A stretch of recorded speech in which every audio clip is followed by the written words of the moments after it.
most developers or the sales team is very sweet when the customer buys.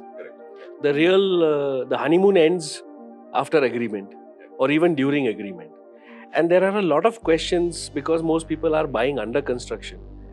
Because if they are not resolved, he's going to put it on social media. So we are all very aware of what's happening, how many of the tokens are getting resolved, and that's all the customer wants. They don't want to take responsibility. I normally convey to my customer that you must make a body and take over the maintenance. Because of that, only the community will start getting building. If marketing is asking your crush on a date, branding is why she will say yes. I have an option to move to Hyderabad, Bangalore or Pune. Why should I choose Pune? Hello everybody, I am Chaitanya Rathi and welcome to the CREDAI Pune Metro podcast, where we dive deep into the dynamic real estate scenario of Pune. Today we have an exciting episode lined up for you with some of the most prominent developers in Pune, the ones who are shaping this wonderful futuristic skyline of the Pune city. Pune, known for its unique blend of culture, innovation and education, is now the hotbed for real estate development in the country. From cutting-edge residential projects to commercial spaces, the city is transforming rapidly. In this episode, we'll uncover the trends that are driving this transformation. But that's not all. We'll also get an exclusive preview in the much anticipated CREDAI Pune Property Expo, which will give us a glimpse of what's in store in the Pune's real estate journey. So whether you're a home buyer, an investor, or just curious about the city's changing real estate landscape, stay tuned for a very engaging conversation with the biggies of Pune's real estate market. On the panel today, we have Mr. Ranjeet Naiknaware, President of CREDAI Pune Metro and Director of the Naiknaware Group. We also have with us Mr. Arvind Jain, Vice President, CREDAI Pune and Managing Director of Pride Group. Also joining us is Mr. Aditya Javdekar, Vice President, CREDAI Pune and CEO of Vilas Javdekar Developers. And a final panelist is Mr. Anup Jhamtani, Managing Committee Member, CREDAI Pune and Managing Director of Jhamtani Group. So a warm welcome to all of you, gentlemen. Thank you for having us. So firstly, Pune, as we all know, in the last couple of years, has been the hottest destination for home buyers across India. Why do you think that is happening? Let's start with you, Mr. Naiknaware. See, Pune has changed dramatically. When we started the business way back in 86 or 87, Pune was a town of 18 lakh residents. It was essentially a very Maharashtrian kind of a place. Today's Pune has changed. It is a completely cosmopolitan city. Where it was a senior-centric kind of a city earlier, it's now a young man's city, a young person's city, and very educated, very discerning. Apart from the weather, which is always a very welcome thing in this city, the one consideration that defines this city is the law and order. We don't give enough credit to it. Everybody knows about the education, the other aspects of Pune, the industry, the IT growth, but the consistently good law and order for the last 50 years is defining this city more than anything else. And we don't give enough credit to our police force here. Absolutely. The law and order really maintaining all of that in Pune. Mr. Jain, what is your I'll say that specifically the 3-4 point. One is the safety. People feel safe in the city. The education hub, being a Pune, people come to study and then they settle. So even so, the company comes here because the people are available here. The manpower is available. So the job opportunity, the second, the climate condition, and the cosmopolitan crowd what the city is enjoying. So these are 4 factors why the huge migration happening to the Pune and Pimpri-Chinchwad in last so many years. Absolutely. Yeah. So Aditya, what are your thoughts on this? I think it's the perfect balance between big city freedom that the migrating young population wants when they leave their hometown and the affordability that also Pune offers that probably a Bombay or a Bangalore or a Delhi doesn't. So I think it's that best combination of being away from home but not really pinching your pocket too much. Yeah, getting the best of both worlds. Yeah, And and what's more, we also have a very good social infrastructure. Yeah. Okay, we have clubs, we have restaurants, Social life. We have malls. So it's Yeah. a very good combination of what the youth wants. It's very important for everybody to identify with this kind of a large city complex in a good environment. so essentially, if you see, why do people migrate? People migrate for two reasons. Of course, better life, better opportunities, but it's also because the bigger cities offer something that their hometowns don't. In terms of lifestyle quotient, in terms of ability to make new friends, in terms of also a personal statement of where I have come or how far have I traveled. It's very important. I mean, I can share an experience. I met a buyer just after they booked an apartment with us a few years ago, and I asked that person as to what will you do today. He was very happy. Of course, he was with his family, and the one, and it shocked me or it surprised me as to what his answer was. I thought he'll say, I'll go and have a party, or I'll celebrate with my family. He said, I'll go to Bharat Matrimony and I'll update that I now own an apartment in Wow. Oh, Pune. how nice. It's also a very important Yeah. aspect that owning a home in Pune gets you a better match. Prospect, yeah. Better life partner. Better Yeah. life partner. So I think this is a very, I mean, these are subtle but very deeply emotional aspects when it comes to real estate of Pune as what it represents. Wonderful. Not just the hard nuts and bolts, but the Right. softer aspects as well. I think Pune is also a preferred destination for. And today the buyer is earlier 45. After the age of 45, people used to buy out. Today, 25, 26 guys in first job, and he can afford to buy a house in Pune. So we have jobs here. That's what defines this city more than any other city in the country. We have jobs here, so there's so much migration here. It's the fastest growing city in the country today. Yeah.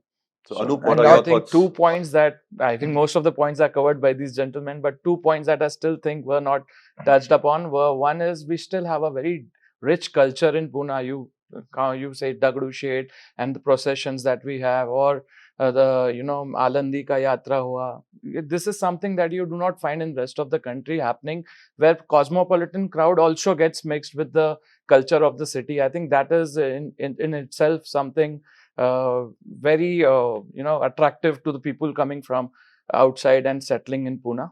Second, though Pune has been the top selling city in the last 3-4 years, what people should also realize, it is the top selling city because it's also the most affordable city as compared to any of the other big cities all across India. So I think this also comes from the rich culture of sharing good knowledge between the developers and keeping it affordable for the most of the people in their budgets to have. So we do have luxury, but most of the people for their first home find Pune to be in the right bracket. Yes, lovely answers there. Thank you for that. So, yeah, as we said that Pune is the #1 destination for home buyers. So, let's delve into the first section, that is understanding the home buyers' needs. All right, so Anup, I'll come back to you about how developers are identifying and adapting to changing customer preferences. Oh, the customer today is so demanding. He has information about everything. Gone are the days when you could take a customer for a ride. It's not anymore. Today there are consultants who actually we are selling almost 60 to 70% of our inventory through channel partners who are professional consultants to these first-time buyers also, and they make sure that they can kind of compare a good plan with a not so good plan, and so there is a lot of competition in the market, and I think the customer here today knows what he is buying for, and he looks at the value of the property rather than just the price thing. So yeah, he has a lot of demands. He needs the amenities, he needs the budget, he needs a good lifestyle. Of course, location is always the top priority, but I think all other things also matter a lot. All right, thank you very much. Mr. Naiknaware, what are the top factors that you think your customers prioritize? Is it just the location or the amenities, or what is it? Is it something else? So location and amenities certainly are the most important. The other aspect that is less talked about is the reputation of the developer. He's very keen to follow a good developer, and make his investment with him. Uh, the second aspect that also decides his choice is the fast speed of construction today. If the developer has a beautiful plan, but his on-site construction is not happening at the pace that he wants, he may not buy from him. So he studies that aspect before anything else, because he wants the house on time. Nobody is patient anymore. So that's another very important consideration. And of course, what the project can offer his children is a very, very important consideration again. Are there enough opportunities? Is there a play school? Is there some all the amenities that matter? Is there somewhere the kids can play and have a good social life? So it's a very important consideration. The least talked about perhaps is also what kind of demographics are existing in that project. Gone are the days when they don't know who their neighbors are. Correct. Today, because of Yeah. social media, they do all the research about what kind of people are there, where they are working, what background they come from. It's an important consideration for them, because they want like-minded people to be their neighbors. So that's also defines what the customer preferences are today. Lovely. And Mr. Jain, do you see a change in buyers' needs more from a work from home point of view? Yes, especially after COVID, the whole requirement of a customer is changed. Now they're looking for a larger home. They want every house. They have to have a place where they can work from home. They can do. Children can study. Not only that, even the people giving a preference to a project where developer are offering co-working space within the project. So that's become very new concept of now clubhouse and swimming pool is just taken. It's not so important. Oh, you're offering co-working space within the project. That attracts the customer. So it's gone up to that level of requirement as a work from home culture. Lovely. So anybody else, if you want to add anything else to I that? think Yeah. I think there's a new set of customer expectations that are coming in. I think sustainability is an important aspect, and by sustainability, it's not just the number of trees. Sustainability is can the society run properly uh, without problems, Yeah. with continuous water, with power being there as a given. All of these aspects, it's not just the carpet area that he buys anymore. It's the Correct. experience that he is Experience. actually buying into. As developers, customers expect us to design this particular experience properly as well, which is Right. to give everything that is supposed to work should work in the way that we maybe said we the way we said it in our brochure. And I think water, in that aspect, water is an important aspect. Water cannot come on its own, it has to be by design. And I think all of us, all the reputed developers, essentially, when we take up a project, that's one of the first things that we consider, whether there is water or not. Yeah. So that is number one. The second is safety and security. I think we've seen that in the outer areas, the city on the inner side is fairly well balanced in terms of safety and security, but the outer areas still do lack that aspect. Right. So customer expectations is why they prefer gated communities is because they feel safe inside. Yeah. So these two aspects, I think, are also an important. That's why you have townships or bigger layouts also succeeding in terms of customers coming and buying there.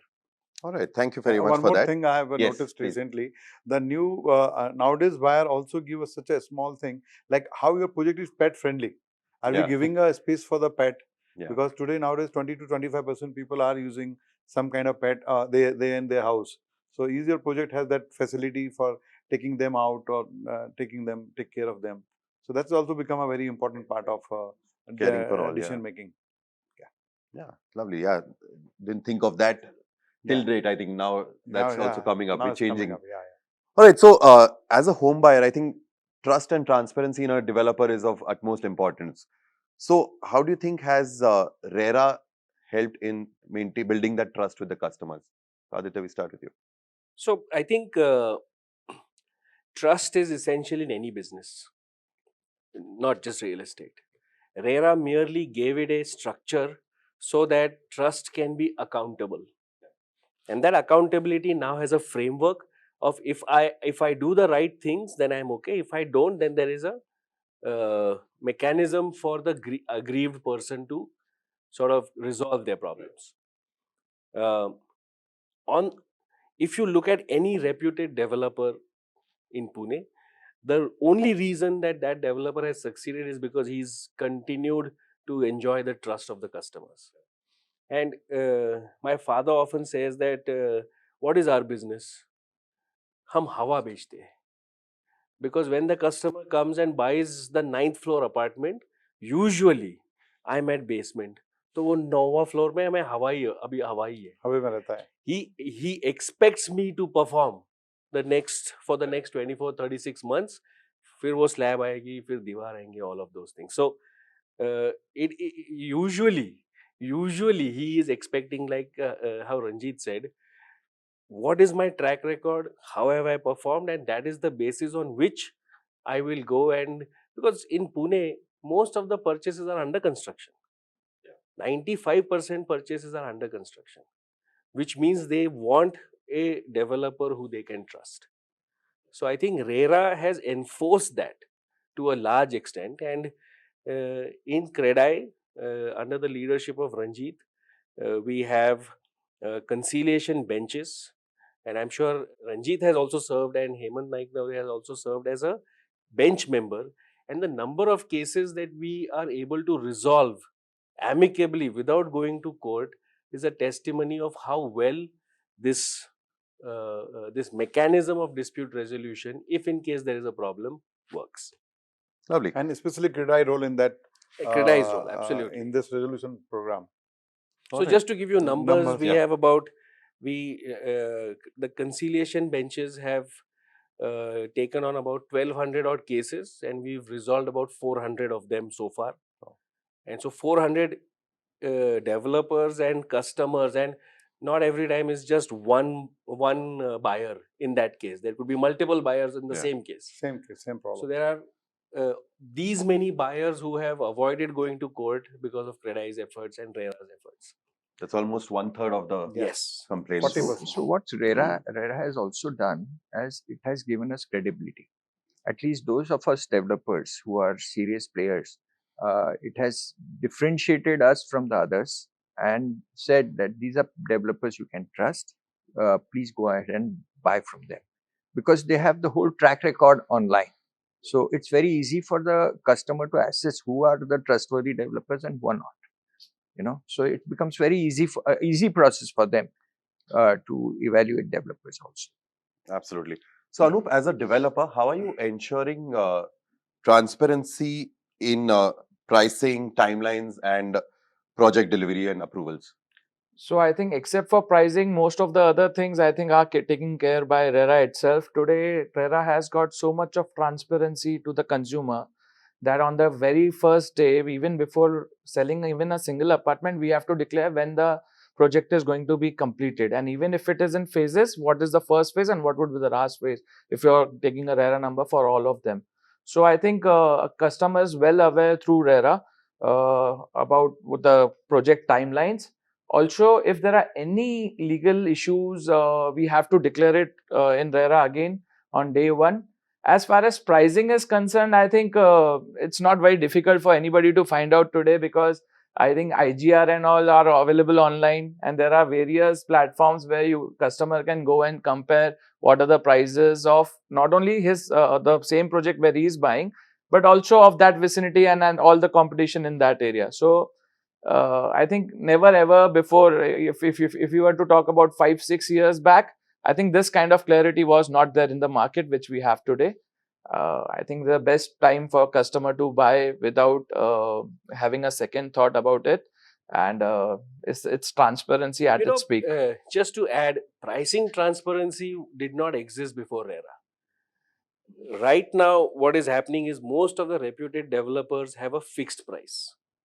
So as a buyer, when I go, I am discouraged to negotiate.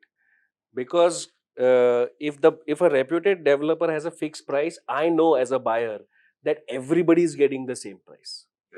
And when I know it is not based, my home buying is not based on my negotiation skills anymore, and uh, and the market will self-regulate the pricing.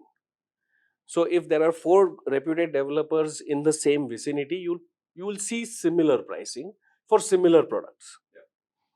So earlier it used to be that after possession, customers used to come together and then exchange notes ki तुमको कितने में दिया और मेरे को कितने में दिया.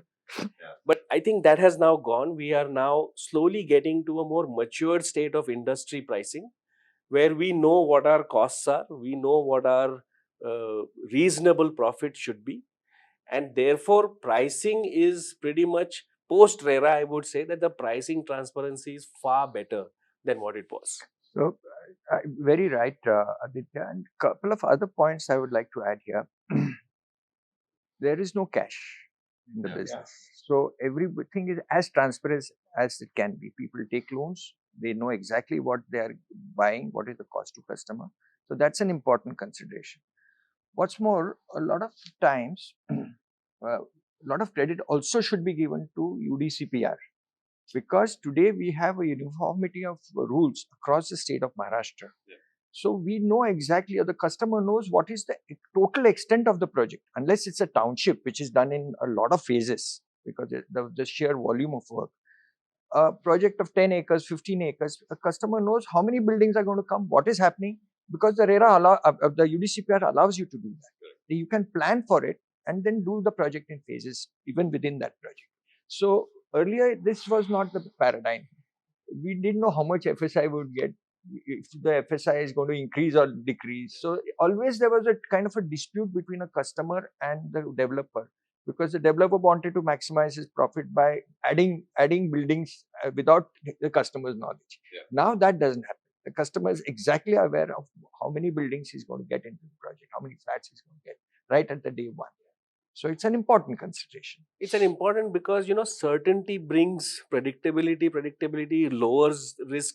Lower risk means better pricing. That's right. So I think it's great value that the customer is getting after RERA in terms of pricing. And all this builds up towards building more trust and Yes. And when you have transparency in more that. trust, you naturally have more people wanting to invest in real estate. Right. And you have seen this over the last few years, that post RERA, post COVID, these big ticket changes, there is all the people, it's a funny thing that in the last 10 years, all the big corporates have also come into real estate, which they never used to come. Post regulatory framework, you have big business houses in India, now real estate players, adding to the fact that even the local strong reputed developers are also getting structured, makes for a more vibrant ecosystem for home buyers. So, Mr. Jain, as a developer, how are you ensuring resolving common customer grievances and ensuring post-sale satisfaction? And I'll answer this question is, what happens is that most developers or the sales team is very sweet when the customer buys. Correct. Yeah. The honeymoon ends after agreement, or even during agreement. And there are a lot of questions, because most people are buying under construction, that customers have questions, but there's no one to answer to. There are a lot of questions post possession also. So I would say that most of the better developers have two sets of teams. That one is the pre-possession help desk, so to say, or a grievance cell, which RERA also mandates now, or recommends, I would say, that have a grievance officer. And if there are customer grievances, then usually क्या होता है otherwise, customer goes from one department to the other. CRM से बात करो, sales से बात करो, engineering से बात करो, and then it's a never ending loop. So there's a grievance desk or a help desk that RERA recommends, which most good developers are doing. And there's also a post-possession maintenance team, because now there's a 5-year defect liability period as well. So if there are any problems, the developer has to make sure that, if there's a leakage or an electrical problem or there's some tile breakage or whatever the little problems are, that they get fixed and fixed in a reasonable amount of time. Right. So grievances, maintenance. See, typically real estate was earlier. Real estate was banao, becho, or bhago. Bhul jao. Yeah. Now it is like a consumer durable business. मैं बनाता भी हूँ, मैं बेचता भी हूँ, मैं उसको सर्विस भी देता हूँ. And now we are trying to figure out how do we create business models of service post possession. I won't do it for free. Correct. I mean, everybody, nobody will do anything for free. So, usme how to create a win-win situation is where most of us are at the moment. Yes, we are mandated by law, but if there is a win-win situation, then I think a longer service duration, a relationship post possession will only bolster the industry, will bolster consumer confidence. Right. So in yesterday, you used to have the MNC culture as it was. Yeah. So if you have a banking or you have buy any MNC product, they were very service oriented. Now the same thing has happened and translated into real estate. A lot of us are now developing our own token systems, so that a customer can buy, put in a call, he'll get a token, and the Yeah. token is resolved. And there's a tracking of how quickly the token is resolved insofar as the customer problem is concerned. So somebody is watching that, and so therefore customer is in a great place. He's getting superb service even post possession, Yeah. and all his issues are resolved very quickly. And because if they are not resolved, he's going to put it on social media. So we are all Correct, very yeah. very aware of what's happening, how many of the tokens are getting resolved, and that's all the customer wants. I think cut that part. We put social media नहीं ऐसा नहीं है, but you know, just because नहीं, just to add to what Ranjeet said, I think there are two sets of developers even today. There are the ones who believe that service is a duty, Yeah. and those who still believe that service is a liability. Correct. And I think consumers sometimes don't know whether this developer is in which group. is Yeah. which part of And I the think that is really what, as CREDAI, we have always focused on, which is to say that look at the track record, look at Google ratings, go and speak to the residents, go and check on social media as to how the developer is doing. Because कोई अच्छा है तो कोई जाके डालेगा नहीं, बुरा है तो समझ में आएगा. तुरंत डालेंगे. Yeah. And nobody says that if you buy with us, एक भी complaint नहीं होगा. It's impossible. It's because it's a impractical. human constructed product. If there is a problem, does the developer respond? Does he respond after 2 years or does he respond within 48 hours? Do they have a solution to that? Yeah. And one may see things on social media, but that is also not the only truth. They see one side of the They story. see one side because usually what is bad will go up on social media. But it is important that when you choose, if you're a consumer, if you choose the right developer, you should, and he will provide service. It's a complex product. Not everyone can do everything on their own, right? So they'll need service. So I think social media is the easiest way to, just put your anger out there in the public. But I think what we have always relied on is, we said, if you're happy, tell us. If you're not happy, if you're not happy, tell us. If you're happy, tell others. Yeah. So that culture we have developed within all our societies, and we That's have a true. robust ticketing system. Like Ranjit ji already said, that it keeps on going up in the hierarchy if it is not resolved, say within 24 hours, and then within 48 hours, or if it does not resolved within a week, then it comes to the highest hierarchy. So most of the big developers now, most of the reputed developers have this post possession team, which is there to make sure that none of the complaints are going beyond our control. Yes. Usually, Arvind, if I'm not wrong, the maximum amount of complaints usually come in the first year, right? Right. Yeah. That's when you एक have साल के maximum बाद, teething then issues. even the Complaint other is- systems settle down. Right. Everything 90% cases get resolved within a year. So there'll always be teething issues, and that's I why all the think- developer we maintain the every software for at least for 2 years.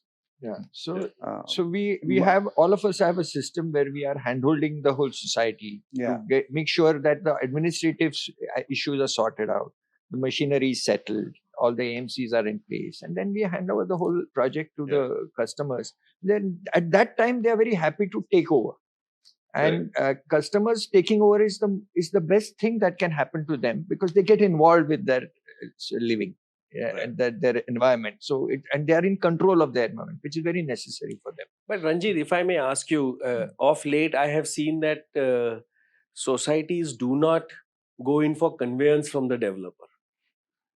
Is there anything that you would recommend as to what developers should be doing and what societies should be doing? Because conveyance is an essential part, and most societies fear कि conveyance होने के बाद developer तो भाग जाएगा. So this is a lack of confidence in their own organization skills. Actually, they feel that once the developer conveys the property, he may not give them the time of the day that he used to, as a service that he used to give till then. My issues will not get resolved. So for them, they say my defect liabilities are 5 years. So why don't we convey after 5 years?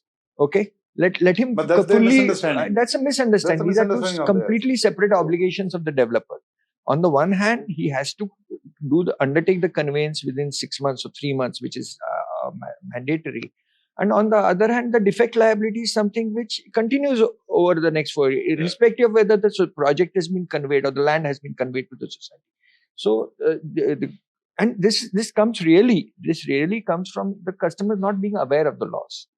Okay, and if so, for us, the duty is to create awareness that these two are separate issues. Correct. You must convey the property, because from a title aspect, when you go for redevelopment or you do anything with the project, or when you sell your flat even, okay, you have a crystal clear title that you are transferring to the new customer. Your valuation of your flat goes up, not less. Correct. Okay, so it's important for the conveyance process to be done ASAP. And insofar as defect liability is concerned, it's a separate obligation under law, which the developer is obligated to do. So there's no problem there. Right. So I think one of the unseen reasons for societies not taking over is also that since they know that we have charged them 2 years maintenance in advance, they want to kind of make sure that entire timeline is matched by the developer. And also they don't want to take up charge as chairman or secretary or as the managing committee of the society, because a lot of people think that it's a thankless job, and it takes a lot of time and effort from their end also, and nobody appreciates somebody who's going out of the way doing something for the society. Out of his own, such a busy schedule, he's making time and energy for the society. So people try to delay it as far as possible.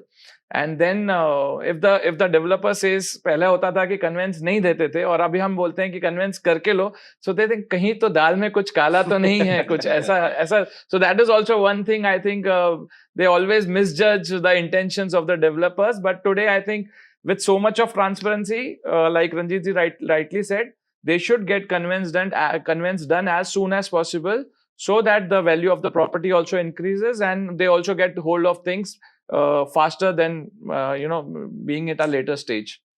More than they don't want to take responsibility.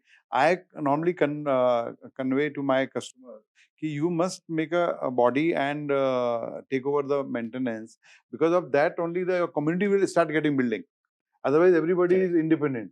जब तक वो committee और society एक form होती है, events होते हैं, then the community gets ready. So we should convey that way, not you take over maintenance. We should say कि boss, by making a committee, by making a bodies, by making a small committee, your community will get built. Yeah, they have a lot of social events because the community is built. Otherwise, somebody is coming maintaining, nobody knows each other. It's like that. So that they buy that idea, and that should be the reason. I think, like he said, one of the things that maybe we should start doing, which we haven't been doing, is to give a fair estimate of how much maintenance. What is the maintenance amount breakup? What we do is हम 2 लाख 2.5 लाख रुपया 3 साल के लिए ले लेते हैं, for example, और उसका ब्रेकअप नहीं है. सिक्योरिटी में कितना जाएगा, पानी को कितना जाएगा, एसटीबी को कितना जाएगा. All of these things are important parameters, and because the society doesn't know, they don't want to take the responsibility. No, so there's another way a lot of developers are doing, is that they manage the society for maybe 6 months, set the systems right, and though they have taken a deposit for, let's say, 2 years, they hand over after 6 months, so that the society or the managing committee has almost 1.5 years to go before they have to approach the customer for more money. So, they establish their bona fides in that 1.5 years, and then they continue. Also there's a lot of saving in the cost, because see, we hire a high level of employees to manage the society or maintenance. They are the people, Correct. more better quality of people available free of cost. So overall the cost of maintenance, if we charge 4 rupees, the same work can be maintained by the society at 3 rupees. So they do a lot of saving. So this is one more part we have to explain them ki if we are maintaining, the cost is coming this much. If you guys are going to maintain, this is going to come this much. And that's the reason for that. One more thing that I want to talk about in terms of maintenance is most developers will collect maintenance as a trustee and not as a service provider. Yeah. Some developers might make the mistake, or some buyers also might make the mistake of paying to the developer's account. That is not supposed to be That's done. not supposed to be. It's supposed to be a deposit. As a developer, if I'm approaching completion, I take OC, I start giving out possessions, I start collecting maintenance money. That money needs to go into a maintenance account that later on, once the society is formed, needs to be transferred to their bank account. I'm merely the society's manager running for whatever 2-3 years that I'm running it. The fact that in the past there have been instances where the developers have taken money, some very few, but they have taken money into their account, taken it away, and now the society has absolutely no money and no wherewithal to run the society is also a big problem. So I think uh, awareness, education, hand holding, incubation of a proper team that can run the society later Is on, more all of important. these are important Important. aspects. And this, while you're buying an apartment, is very difficult for the buyer to know. Therefore, go with a reputed developer, because these systems are fairly well set. Fairly- Nice. Yeah. I think these are priceless tips being shared by all. So as a layman, we are referring a lot to conveyance. At what stage of the process do we mean? What do we mean by conveyance? Just in quick 2 lines, if you can tell. Property, the land to be transferred in the name of society. Okay. Today, suppose I am a developer, the land may be on my name or my land owner, who I am Correct. taken development right. So you are not the owner, being a buyer, being a fully paid. So we are trying to convince, tell them, make this land ownership take in your custody. Number one. And even the law compulsory tells the developer that within a 4 month of completion of project, you must convey a land. RERA and Society Act both say that you must do that. Okay. So that's why all developer is requesting, the organized developer is requesting, please take a membership. And they're getting confused, we are giving the buy, we are giving the membership. The convince. Which earlier developer has to avoid to give a 4-year, 5-year, 10-year. But today, by the law, we supposed to give in 4 months of the completion of the project. That's why we're trying to request them to take the convince. All right. Thank you. Got it. So the next section we're coming up to, so if I'm buying something, if I'm paying a price for it, I want to see how I can, personalize it to my needs, how I can customize it. So the next section is about personalization and customization. So Anup, first question to you, what are the options for customers to customize their home layouts, interiors and upgrades if they want any? So this is a very tricky question because most of us are in bulk development, and the moment you say that you want a speedy construction, and so customization has very less scope in that, because most of the constructions when we are doing in bulk, we cannot actually go to each and every customer and ask him for his customization needs, because that is going to take an endless era to actually deliver. You cannot deliver project in 3-4 years if you have so much of customization from each and every customer. So but there are few things that can be done. Sometimes few developers are offering modular kitchens and such small things which can be added as per the taste and the need of the customer. Except for those few changes and except for customization in maybe a villa project, that can be done, but anything other than that, I don't think there's much scope for customization as far as bulk construction is in question. So we are all running on tight timelines. We have made commitments under RERA for bulk and large projects, mass projects. I'm saying mass only from the point of view of number of flats, not necessarily affordable or otherwise. It is impossible for us to cater to every small change that the customer wants. So what we end up doing instead is that we try to make the flat as inclusive as possible. We give as many amenities as possible so that the customer requirement for changes doesn't come up at all. Now, if you come to a high-end project where the numbers are less, we have more liberty, where we can make a few changes here and there. And of course, the customer requires those changes because he gets his own architect into the place, and he has his own lifestyle defined, and he's willing to pay for it also. So there we actually allow him that liberty, but even there we do not encourage the concept of bare shell flats anymore, because that causes a lot of grief to people who have already bought before, and there are leakages and seepages because he's doing his work upstairs. So that is something we don't encourage. We do a basic flooring and then basic tiling, and then if he wants to make changes, he's welcome. Chaitanya, as a buyer, I would be greatly disheartened if my builder says you can't do any changes. So I think we as developers, we really haven't figured out how to be customer friendly in this aspect while building at scale. But what level of changes are we talking about? Like minor changes or major So changes? minor or major, the problem is that we don't have a structure. Most developers don't have a structure of accepting changes. And the resistance for change also starts from the site. My engineers say कि sir अगर आपने अभी ऐसा किया तो speed slow हो जाएगा. Yes, there are ways to do this. There are limitations, but I have a counter argument for customers as well. Most people till the very end cannot visualize the entire space properly either.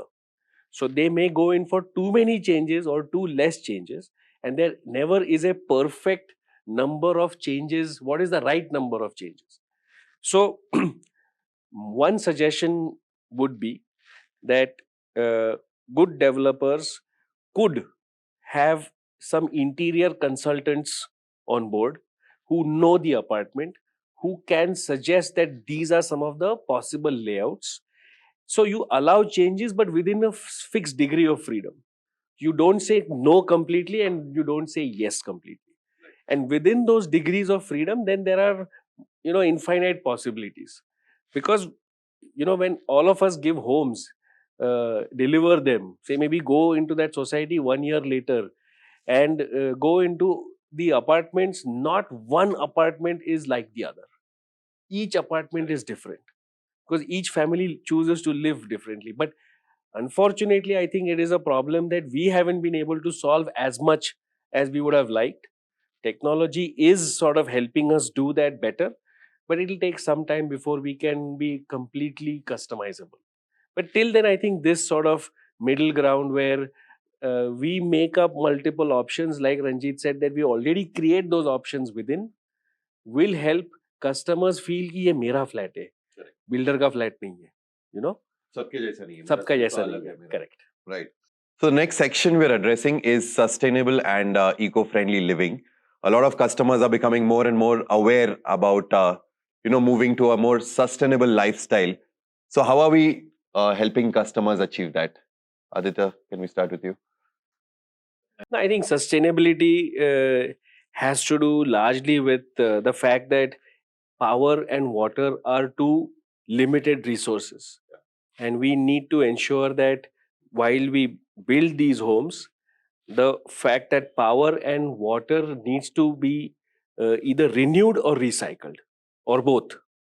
So sustainability, other than the fact that we need to plant trees, is majorly focused on solar power generation, solar water heating, as well as reuse and recycling of the water.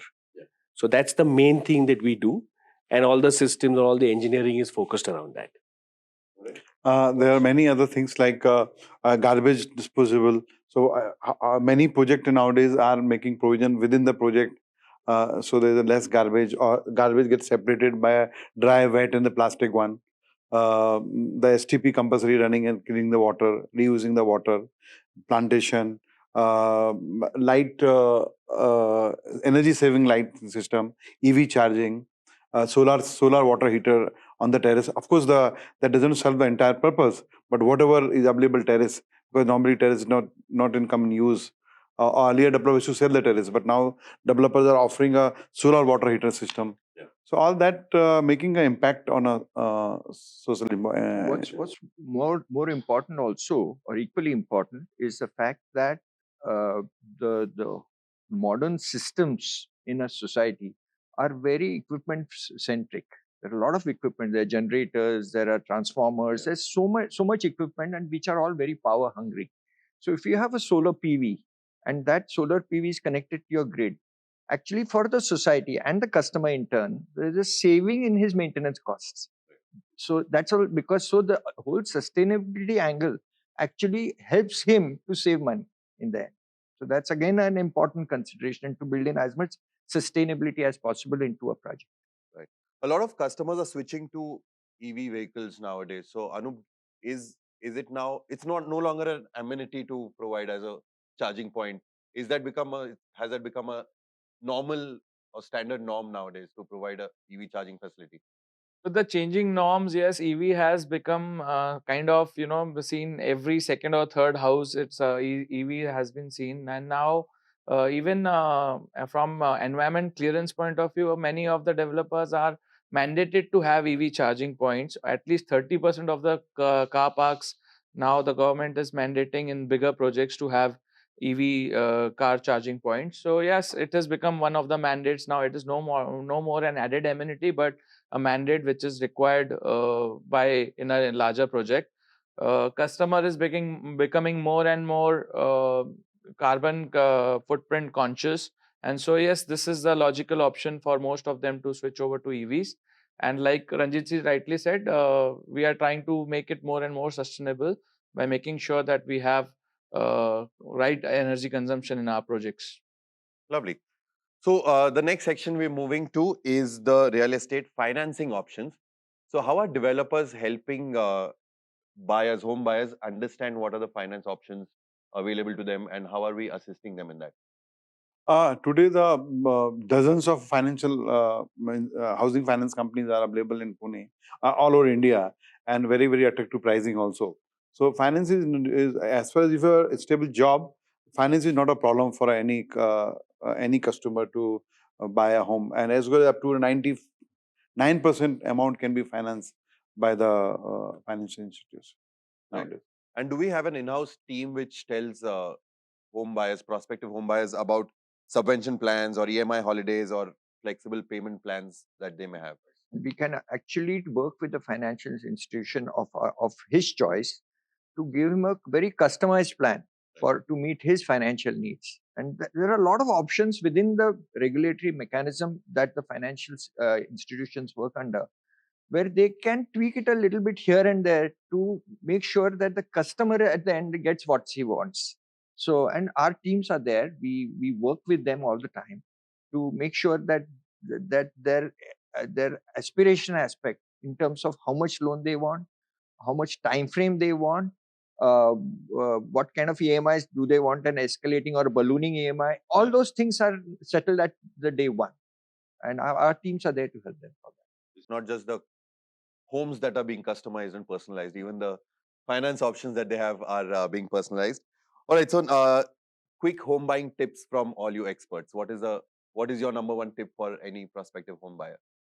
I think you should, with so much of information available, I think first of all, you should make a good comparison of whatever is available. You should shortlist the location and, of course, do all your homework before approaching any developer so that you are pretty sure of the pricing, of the budget, of the value that you are getting while buying a new home. Lovely. Mr. Naiknaware? I think he should do his research on the reliability of the developer first. Of course, this will always come after he has chosen his location. The location is an important consideration from his work-life balance. But the developer reliability is the most important. And if he has made a right choice of developer, he'll never go wrong. How do I find out, apart from Google reviews also they say can be manipulated. How do I figure out if this is a reputed or a trusted developer? References count for a lot. Okay. So you can ask around in the market. He can look up, of course, social media, which is an obvious, but he can ask around in the market as to whether this developer is trustworthy or not. And a lot of people, there are a lot of experts in this And domain. past performance of developer. And past performance of developers is It's always a an black and important white. consideration. Yeah. Your difference. Yeah. Customer, of course, the developer's reputation and the past performance, first he should say, the location, and he should compare between the available project in that location, and always he should also consider large development like a township, so they get a lot of other features also within the township. Yes, Aditya, what is your home expert tip for a home buyer? Not to buy in townships. No. No. Or you No, can I talk think- about how is it different No. buying in No, a township or not. So I agree with Arvind on township. Not to go and buy in only township. But what does the township represent? The township represents ready and really well designed infrastructure. Because the project, what do people say? Location is the only factor of the real meaning is that your infra around the project Either location. is well established, is well developed, and be it schools, colleges, roads, drainage, all of these aspects account for you being happy and rejuvenated when you're home. That is the whole point. So I think as developers we have limitations of how much we can do outside our project, but I think responsible developers should and would like to contribute into ensuring that the overall developers in that area come together, and we have seen this as a unique thing in Pune. Many occasions you have seen developers in an area come together, and this happens very rarely in other cities, that they come together, try and build the infra together, be it riverfront or roads or parks, or try and pool the amenity spaces together so that better public infrastructure gets Or created, even water supply for that. or even water supply for that matter. So I think the project as well as the infra around it is also one of the important things, other than the fact that price, budget, amenities, all of those would be One other crucial things. consideration is that the infrastructure of Pune is lagging behind a bit as compared to where the projects are. So therefore, once he has gone back home in the evening, a customer normally feels that he should not need to go out again. So if I have to have any social thing, it should be within a kilometer where I go out for dinner. I need a club close to me. I need a hospital close to me. So those become a very important consideration. The local development or local infrastructure in that area is the most important consideration. Nobody wants to travel in Pune city today, on the roads, because everything is being built up. Once we have the metros, once we have 800 kilometers of metros, then things will be very different. Once we have the PM, PML moving across everywhere, it will be a very different paradigm. But up until that happens, okay, the local area infrastructure is again a very key consideration. Right. So, as we come towards the closing, our next section is about the future of real estate in Pune. We all know Pune is the hottest destination for real estate investment and for buying. So, Anup, what do you think is the future in 2 lines? I think I'm always bullish for Pune, and I still think the overall world, the urbanization index in developed countries is as high as 60-70%.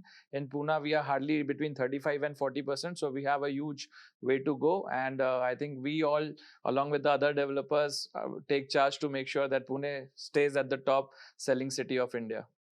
Lovely. Mr. Naiknaware? I think the plans for Pune are very good. We have the ring roads being developed. We have the whole PMRDA being developed in various zones and various cost centers or industry centers. So they've planned the whole city well. The proof of the pudding will be on how well they implement it. Yeah. If they are managed to pull it off, and you must recognize this fact that Pune is not the capital of our state.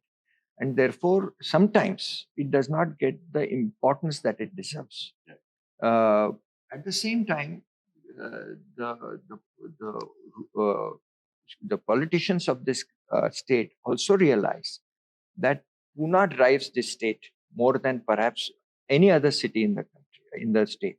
So, because we are the intellectual leaders of this city, and therefore they try to give a little bit of importance to the state, to this city, but we want more. We want more from them, and if their promise can match up to their delivery, then I think Pune has a very, very bright future. Right. So, Mr. Jain, I'm a professional with 10 to 15 years experience from Delhi. I have an option to move to Hyderabad, Bangalore, or Pune. Why should I choose Pune? Pune, best social infrastructure, good climate, education city, good opportunity. These are the basic inherent in Pune. And as per the future of the Pune, whatever the infrastructure is planned by the Pune Maharashtra government, the ring road, the metros, the 2 ring roads, the PMRD master planning, the Pune will be the best city in the coming decade. Lovely. Yeah. Aditya? So I think the future of Pune real estate will be in 2 large chunks. One will be along the axis of the metro lines, and this will largely drive development. So wherever the metro has reached or is reaching or going to come, one may see more development there. The other large chunk of development that will happen in Pune is the brownfield or the redevelopment, because Pune real estate started in the early 90s or maybe late 80s, organized real estate, and all of those buildings are in great prime areas, and now they are ripe for redevelopment. So I think the mid-segment housing, the first, second home buyers would prefer to be on the metro axis or the metro lines, and the third or fourth or the gold-collared buyers would largely remain in the redevelopment zones, which is the central Pune. So these, I feel, would be the future of Pune real estate for the next 10 years or so. Lovely. Anything more to add? Anybody? So my question to you, Arvind, is on commercial real estate. And we have seen that Pune has steadily grown. It's has its fair share of commercial buildings where large lakhs of office goers go. What do you think is going to be the future of commercial real estate in Pune? Aditya, as you know, the Pune in last 12 years, Pune is growing the best in the one of the best growth percentage happening in Pune. And a lot of companies are choosing the Pune as their base because a city like Bangalore and Hyderabad, they are overbuilt or they're congested. So that benefit we are getting. And Pune infrastructure is getting developed now new, such a metro and ring road are coming up. And other social infrastructure is always the best. The employment is available in Pune well because the people come for education. So Pune growth in commercial will be the excellent, or I'll say the best in coming 10 years in Pune, especially whatever IT parks and commercial building coming up. As you know, few million square feet developing happening in Kharadi in the coming few years, they're going to deliver it. So all this is adding the Pune commercial future, and housing demand will continue. And Ranjeet, will PMRDA growth centers have a big impact on commercial development in Pune? For sure, they will eventually. PMRDA is still only on plan. The DP has yet to be finalized. But one addition to what Arvind was saying is the reason why real estate, commercial real estate is doing so well. Another reason is the quality of manpower we have. Yeah. We have the best educational institutions in this city, and we have the best technocrats on offer in this state. And therefore, the quality of manpower is attracting a lot of investment into the city. So if the infrastructure does catch up eventually, and the growth centers in PMRD also develop over the next 10 to 15 years, I think Pune will spread, grow at even 4 times what it is growing today. And while it is also very encouraging, it's also a big challenge, because when the population grows, you have to create infrastructure, water infrastructure, road infrastructure, metro infrastructure. So it's a constant battle for the government, and we wish them well. Really, it's not an easy task. Chaitanya, there's an interesting number that I want to share. For every 1 square foot of commercial real estate that gets built, 10 square foot of residential real estate is consumed. Wow. Uh, and this is a global fact. This works in Pune as well. So every time you see 1 million, 2 million square feet of one office building or a office campus, you should expect about 2 10 crore, times, yeah. 10 times Of the residential development that requirement. gets built over the next 7-8 years around it.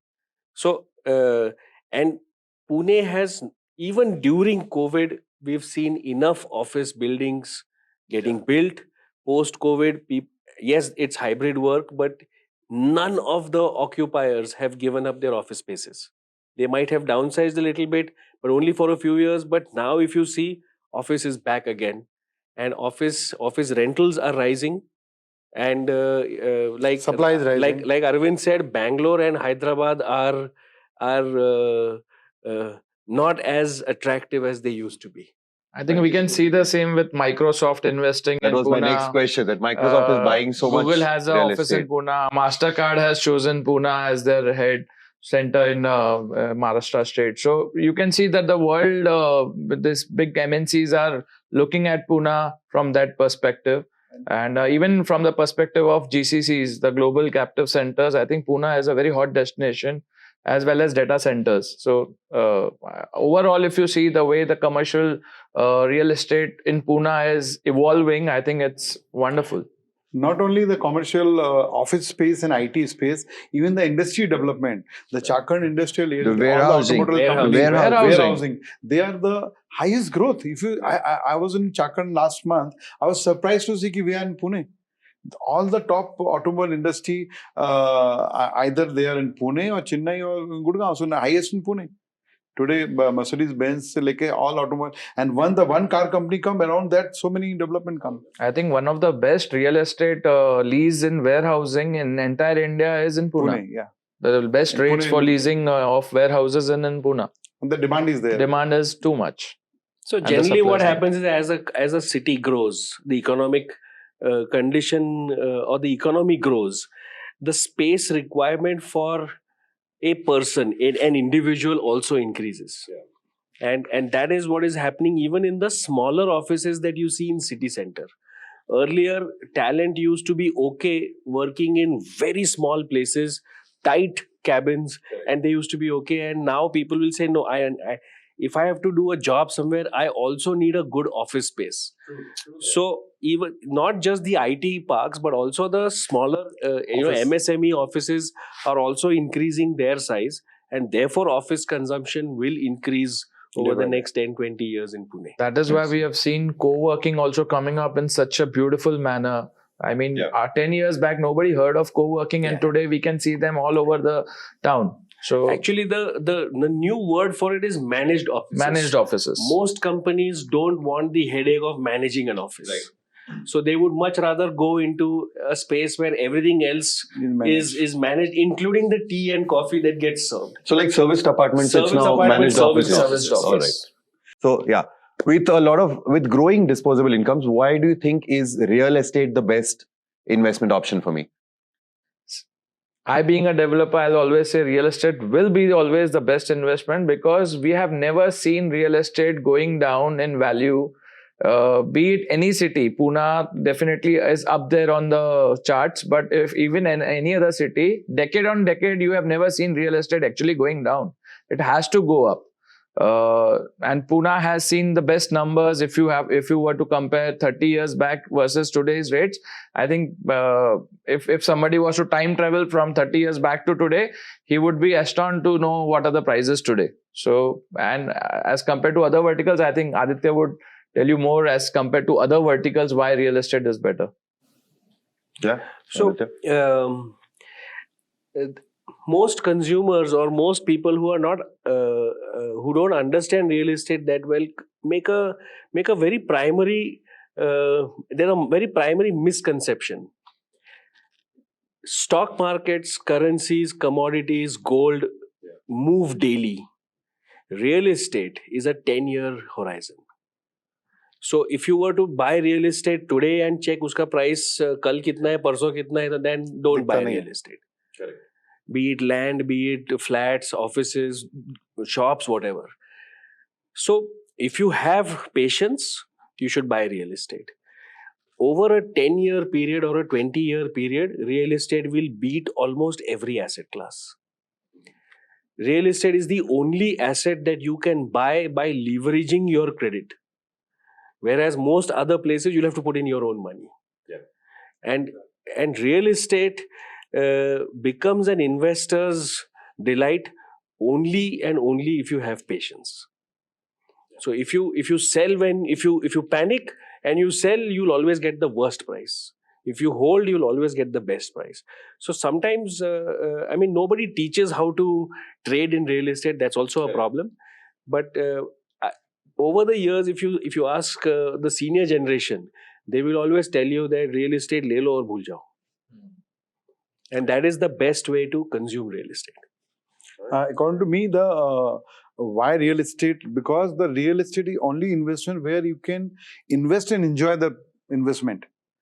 Unlike the share, gold, anything you keep either in the paper or in the bank or in the lockers. Yeah. The real estate is the investment which you enjoying while enjoying the appreciation. Yeah. So that's why I feel the real estate is the best investment. No, another aspect that one must consider is that in addition to what Arvind said, is that let's talk about Pune real estate. Yeah. Pune real estate over the last 15 or 20 years has grown at 10 to 12% every year. That you cannot be said of any other city because it fluctuates a lot. Maybe Bombay might have increased better or on a similar time frame, or Delhi might have increased better. Yeah. But speaking for our side of the country, Pune is the most consistent performer in terms of the last 15, 20 years. It's been a very stable market. And that gives a lot of satisfaction and comfort to the customer. The second aspect is that one must always look at another point when you talk of real estate. Real estate is the only investment which gives an emotional connect to the customer. Right. He feels comfortable. He feels very secure. And that is no other. Gold will not give him that security. Stock market investments will not give him the security. That emotional security that he needs, that I have a house which I am staying in, is one of the most important considerations. So person aspires to buy a apartment or a house. They do not aspire in the same measure to buy a gold or stock. It's a very important consideration for a customer. Right. Emotional Yeah, need. It's a very well put. Yeah, Roti, very well kapda, put. aur makan. It's a primary need. Na? I mean, Primary need. Every It's time more than an investment. every time there is a human crisis, people always go to real estate. Last time, the last big human crisis was the pandemic, and it was a question of survival. Yeah. And the first thing that people did after coming out of the lockdown was to run to real estate. So I think it's one of the primal instincts of humans, which is to be safe, secure, and make their family safe and secure. And this becomes the investment to go to. Right, so nowadays, all over social media and on YouTube, we see this argument about buying versus renting. There are a lot of these self-proclaimed influencers who have different opinions. What are your opinions about buying versus renting in real estate, especially home buying? I think Ranjeet ji should be answering that. Okay, so renting is a good option. It's not to say that it's a bad option. But renting is done when a person is at an early stage in his life, usually. Unless it's very need-based and he's there on a posting for only 2 years and he's migrating to another city. In the first few years when he's a bachelor, or he's newly married when he doesn't have kids. Yeah, let's talk about millennials, more around millennials. that. At that stage in life, they look for co-living. They look for something where they don't have to administer the management of the society. They don't want to own anything at that stage. So it's an asset class that is also being provided. There is a co-living is another such asset class. But once he gets married, once he has children, and that happens when you're around 30, 32, then he feels the need for a house. He may keep buying houses throughout his life. He'll upgrade his house, but that need for stability defines his quest for a house. So it's not as if there is one solution that this is better or that is better, but his need defines what path he's going to take. So I'm sure the different stages of life define what you want. All right. Mr. Jain, renting versus buying. Renting, I believe the buying at early stage house give the stability of a person. So renting is always like a यहाँ से वहाँ भटक रहे हैं अपन बार बार. So and nowadays you get finance at so cheaper price. So you're paying a rent, you're paying a EMI, and buying a house and selling a house also become very easy nowadays. So and give the stability. Even as we stated starting, my Aditya told ki even young guy, if he buy a house, he become eligible bachelor for a marriage. So because the stability come in his life. So I always advise people to buy a house, even you're for a short term in a city, like a 2-3 year, you're not decided your career. Even you should buy a house because it's very easy to buy and easy to sell also. And it's only going to appreciate. And you're going to appreciate. And you're saving, and your money gets saved, but you have that. Yeah. Anup? I think one thing why millennials are still debating between renting and owning a house is because they think that once they buy a house, they will have to be in the same city for the rest of their lives. I think that is mentally one thing that is stopping them from buying a house. But what people fail to understand is you have really no benefits in renting. You have no income tax perks. You are not going to end up owning anything. And even if you tomorrow choose to move to another city, you can always rent out this place and it becomes an additional source of income for you. So I would always say buying is a great option unless you are at a very, very early stage of your career where you really can't have the load of an EMI on your head and you just want to play it safe and rent it out and it fits in your budget. That's right. So maybe that is one thing. In the early years you may rent, but like a खुद का घर तो eligible है bachelor, खुद का घर तो emotional and mental and financial stability हर पल. बिल्कुल, especially Pune में खुद का घर. Yeah, Aditya?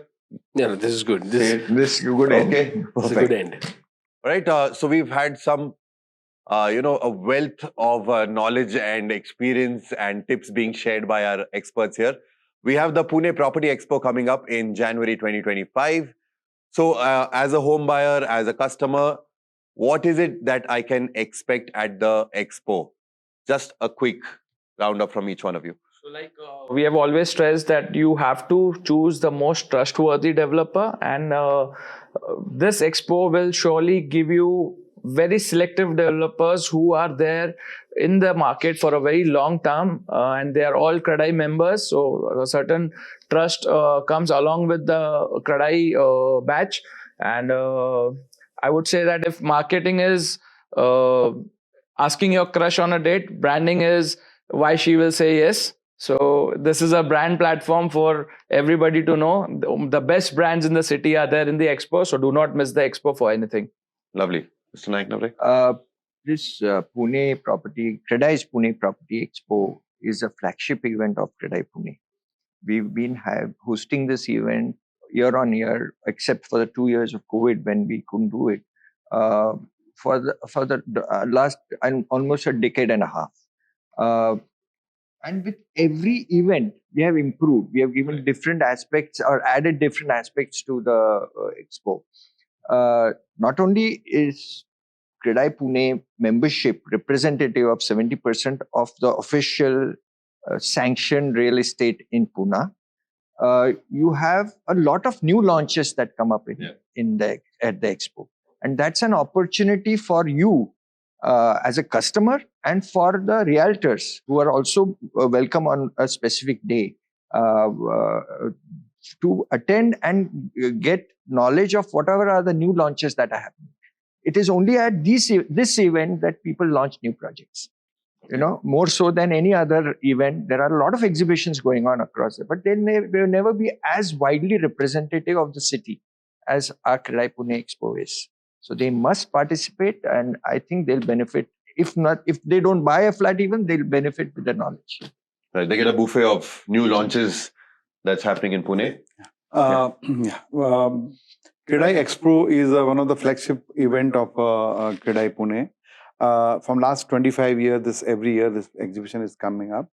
For a customer, I have only advised to visit this exhibition because in a few hour or maybe 4 or 5 hour, you covered 50 developer, you covered 50 projects or 70 project, which you may require a 6 months time to go every Sunday. You're going out with some broker to this project. By the time you go to first project to the next project, you forgot what you've seen. So in one shot, you're able to cover all the product, all the developers, and you can able to take a decision what is the best available in the market. So you save your time, you get a good comparison. There's a direct transaction between the developer and you. There's no CP who may mislead to you. So I always advise people to take a part and do as a study tour in this exhibition. Maybe you can make up mind on that day or maybe later, but that's the best opportunity for any home buyer who's thinking to buy in coming years should visit this exhibition. All right, Aditya?